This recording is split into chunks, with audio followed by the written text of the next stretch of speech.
বিএনপিও কাজ দিয়ে হোক না কেন, জি অপরাধ দিয়ে হোক না কেন, সে কোনো কনসিডার নেই। কোন নেতা থানাকে তুলতে বললে বলেন পত্রিকা লিখে দেবেন, ঠিক আছে? জি। হ্যাঁ, সেই নেতার আইন শৃঙ্খলা বাহিনীর ব্যবস্থা, কোন সম্পদের নিরাপত্তা তারা বিক্রি করবে, সে বিএনপি করে না। জি কোন অবশ্যই। রাজনৈতিক দল করে, এগুলো সন্ত্রাসী এগুলা। ওকে ভাই, এইটা উত্তর। আমার এলাকায় কোনো কনসেশন না কেন, কোনো কনসেশন নাই, সে বিএনপিও কাজ দিয়ে হোক না কেন, কোনো কনসেশন নেই। জি জি ঠিক আছে, জি করেন আপনি। আমার এলাকায় আমার যে পাবলিকের যে বক্তব্য, এটা আমার বক্তব্য সবসময়, জি। No concession. সে যে হোক না, বিএনপি হোক আর আওয়ামী লীগ হোক, আমাদের এখন কি আপনি কি সাংগঠনিক ভাবে কোনো ব্যবস্থা নিচ্ছেন? আমি কেন থাকি, আমি কি দরকার, পুলিশের ব্যবস্থা অ্যারেস্ট করবো, গেলে ঢুকে রাখবো না, সাংগঠনিক ভাবে একটা ব্যবস্থা আছে না? আছে, বলতে শুনেন না আপনি?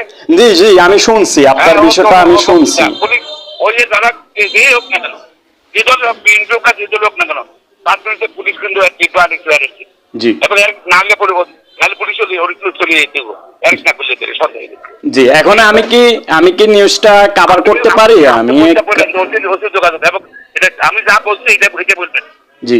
আমাদের এলাকায় যদি সন্ত্রাস চাঁদাবাজ দখলবাজি করে, যদি সে যেই হোক না কেন, বিএনপি পুলিশ, আইন শৃঙ্খলা বাহিনী, র্যাব, পুলিশ, ঠিক আছে, সেনাবাহিনী ব্যবস্থাপন করার জন্য আপনার এটা বলি।